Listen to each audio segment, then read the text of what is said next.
yung mga kuya. So medyo maulan ngayon. So yung target natin ngayon kasi rest din naman tayo at marami tayong gagawin. Ito yung isa sa natripan ko ngayon at ito yung gagawin natin.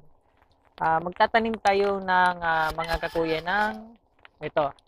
Ito ang tawag dito sa amin ay cypress. So ayan.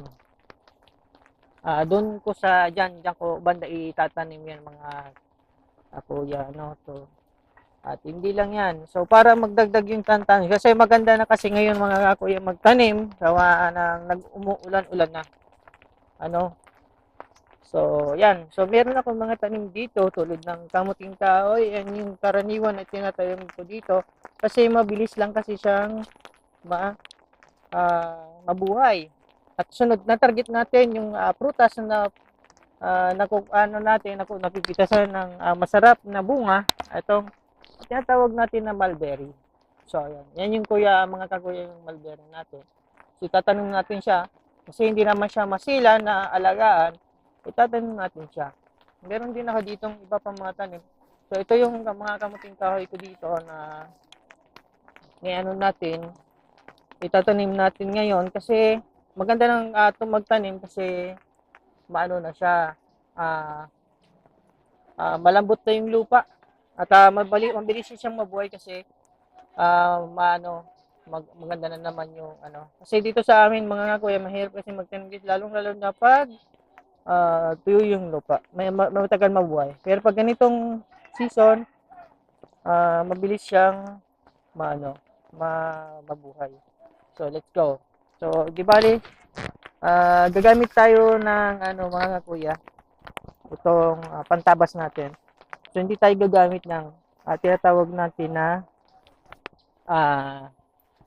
itak. So kasi nasisira yung yung puno mismo. So possible na pwedeng masira yung natin, yung puno natin na gagamitin. So yan. Kasi ganito dito sa amin eh. Ito yung libangan ko pagka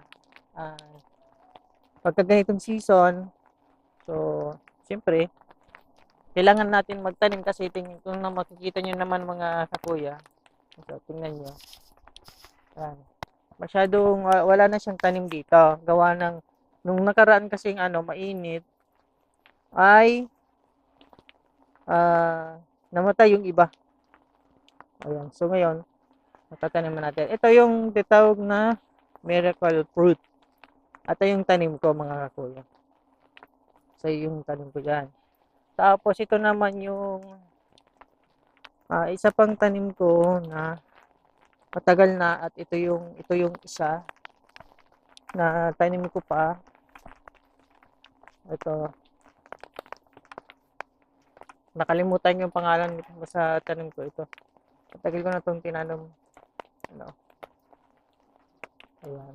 Ang niyan, ang kahoy niya ginagawang arnis. Ayan. Pero siya, prutas. No. So ito, dito ko magtatanim.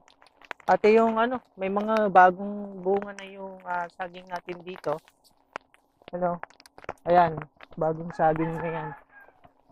So yung mga kakuya, bagong saging na. Nung nakaraan, nakapagpitas na tayo ng saging. So let's go. Simulan na natin ang pagtatanim.